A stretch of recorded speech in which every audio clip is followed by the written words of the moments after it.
Bonjour monsieur, nous sommes vendredi 18 mai 2018, nous sommes à Bergerac, au Temple protestant de Bergerac, place Kayla. Vous êtes monsieur? Monsieur Richard Beswick.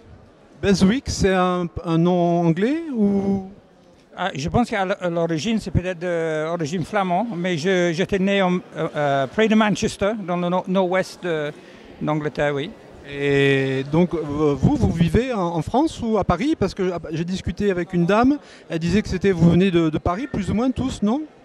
Non, mais je suis basé en Lot-et-Garonne, à Verteuil-d'Agenais, oui. Depuis 30 ans.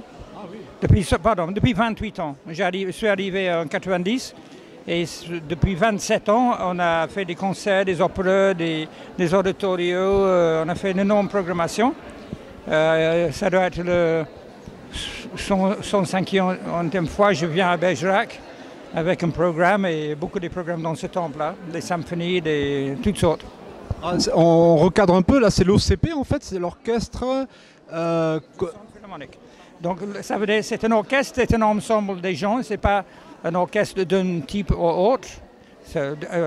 Dans l'origine du mot, ça veut dire un ensemble des gens qui appartient à un centre, vous savez qu'est-ce que c'est, comme le centre d'une rue, et philharmonique, c'est les gens qui aiment la musique.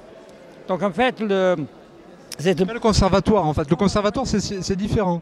Le conservatoire, c'est des gens qui travaillent, c'est leur métier finalement. Non, c'est pas du tout. Le conservatoire, c'est des enseignants qui enseignent à des gens. Nous, bonne partie de l'orchestre professionnel, pas tous, mais on travaille vraiment pour faire des concerts, pas pour apprendre à des gens. Et donc, parce que les concerts, vous allez voir, ça fait plaisir à des gens, ça fait partie de la vie. Et que je vais dire. Donc voilà, c'est tout. Donc tous les gens qui se sont constitués depuis un certain nombre d'années maintenant, il y a une rotation, comment ça se passe? C'était une démarche tout à fait pragmatique et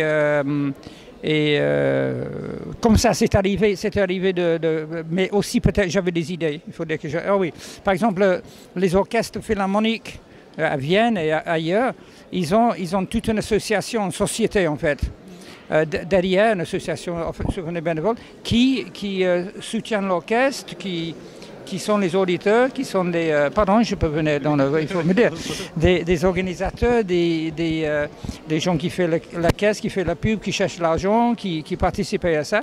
Donc ça, c'est notre idée, parce qu'on a des choristes qui sont basés en Lot-et-Garonne, mais un peu dans le Lot, un peu dans le Dordogne, un peu partout. On a des solistes et des musiciens qui viennent un peu de partout. Et moi, je suis basé, comme je dis, au milieu de Lot-et-Garonne. Et j'ai commencé ça avec la dame qui est là-bas, derrière le buvette, qui était une super chanteuse. Elle est à la retraite, mais on a commencé ça en tant que couple, il a 28 ans. Et je pense que c'est aussi démontre que c'est possible de faire la grande musique, et la belle musique, et pas juste n'importe quoi, avec des petits moyens, et dans des petites villes, même dans les villages.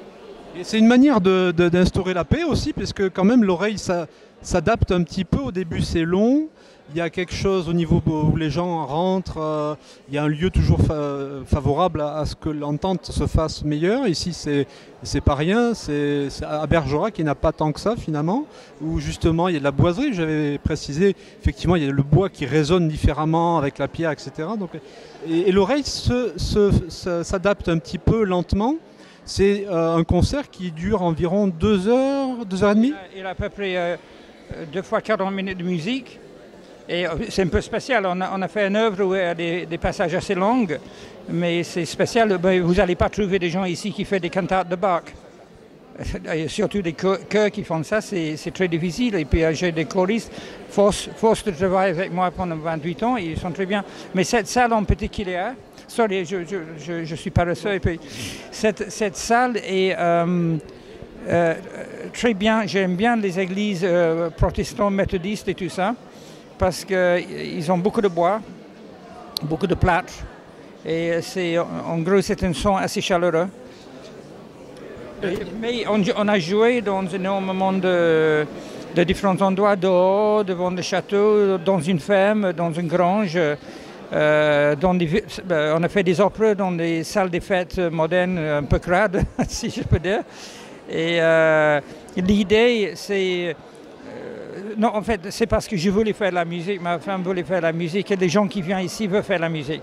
On n'a pas intéressé de laisser ce domaine à quelques ensembles très hautement, tu vois, les orchestres nationaux et tout ça, on peut faire très bien aussi. Et l'avantage avec ce qu'on fait, c'est toujours une situation intime. D'entendre un concert quand il y a 100, 200, 300 personnes dans le public, c'est totalement différent que quand il y a 2000. Cette musique d'ailleurs n'était pas du tout faite pour être jouée devant un public aussi grand que les salles, grandes salles dans les villes. Donc tout l'argent, toute l'aide publique, tout le machin va à des grandes institutions musicales. Mais en fait, on ne fait plus des opéras parce qu'on n'a plus de moyens, mais quand on faisait des opéras, j'avais des gens qui venaient et me disaient « mais c'est beaucoup mieux chez vous que j'ai vu ailleurs ».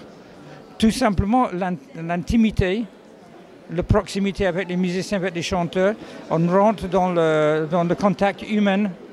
Oui. Ça me rappelle mon cours de judo ou de karaté, et j'ai voulu quitter le dojo. Mon professeur il m'a dit non, même si tu fais rien, tu restes sur le dojo jusqu'à la fin, parce que c'est la règle en quelque sorte.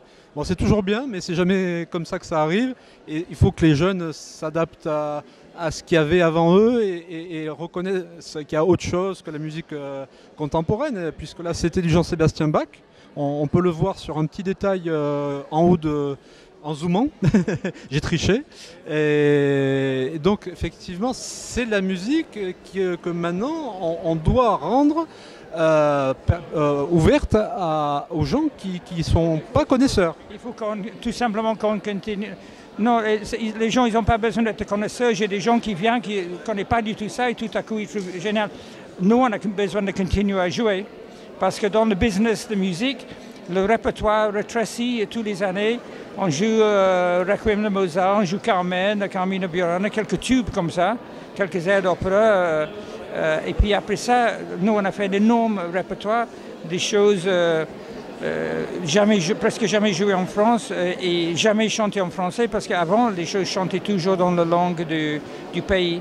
Normalement, ce cantate, j'aurais cherché une version française pour le faire, mais je ne trouvais pas. Sinon, j'ai fait, il y a 2 ans, j'ai fait la Passion selon Saint-Jean de Bach, mais en français. Et ça se faisait il y a 50 ans, et c'était beaucoup mieux, que les gens sont vraiment dans leur langue.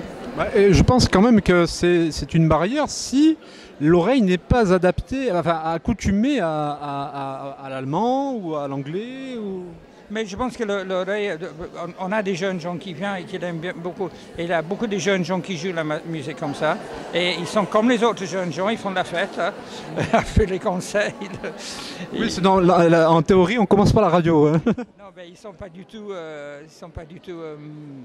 différents que les autres jeunes. Mon fils, il est musicien professionnel maintenant, en Serbie. Mais il est comme tous les garçons, hein. L'oreille avec un concert où on voit les gens, on a un contact humain et on entend le vrai son. C'est beaucoup plus impressionnant. C'est-à-dire que moi je ne crois de moins en moins dans le monde virtuel. Je veux du réel. Oui, je connaissais quelqu'un, un prof d'histoire, qui écoutait sans arrêt France Culture. Est-ce que vous écoutez sans arrêt France Musique? J'ai écouté beaucoup de musique à la radio, c'est vrai, ou des disques, mais j'ai aussi écouté beaucoup de musique live. Et je suis intéressé, je n'ai pas de télévision chez moi. Et je regarde un peu YouTube pour rechercher des fois, parce qu'il y a des répertoires que je ne connais pas tout, mais je connais beaucoup. Je connaissais beaucoup quand je suis arrivé, mais il faut toujours ressourcer. Mais j'aime bien, moi, jouer en direct. Je joue la musique populaire, je joue du jazz. Je suis une chanteuse crooner comme Frank Sinatra dans le jazz. Et le contact avec les gens, c'est autre chose. Mais comme je dois recommencer et je n'ai pas fini mon entracte. Je vais juste finir. Vous aimez surtout la musique classique, vous écoutez parce que... Non, mais j'ai fait, dans les années 70, je faisais de la musique tellement avant-garde que vous ne saurez pas que c'était de la musique. Et j'ai joué pendant 10 ans de ma vie, j'ai gagné ma vie en jouant de la musique brésilienne, à la guitare, cavaquine, et je chantais. Et là, j'ai un groupe de jazz avec un contrebassiste qui est dans l'orchestre là, un très bon batteur, un trompettiste. Et j'espère faire tout petit peu dans les environs, un peu de travail en été entre des concerts classiques. Okay.